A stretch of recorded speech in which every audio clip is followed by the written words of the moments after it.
หลังจากที่เรายายเลี่ยมบ่ได้ไปหน้าได้เราก็สิมักมาฟ้อนรำทำเพลงอยู่บ้านผู้เดียวเราอาชีพของเราคือปลูกผักทำหน้าเฮ็ดหน้าดำเฮ็ดได้ทุกอย่างจนอายุ70 ปีแล้วพี่น้องยายเลี่ยมก็มักม่วนยายเลี่ยมก็สิมาเต้นตลอดวันงานเทศกาลผ่านมาแค่ปีกว่าไม่น่าลืมกัน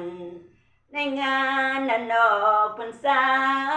สัญญาว่าจะรักมันจุดธูปเวียนเทียนร่วมกันอธิษฐานจะรักมันพี่ลมที่มีของขวัญให้มาเป็นผ้าเช็ดหน้ากับโบผูกผมพี่ผูกโบให้น้องตามองว่าสวยคำสมน้องอายหน้าแดงนั่งกลมลูกชายตะคมว่าพี่จอมมางานวันออกพรรษาผ่านมาสีหน้าไม่พองสัญญาไม่เป็นสัญญา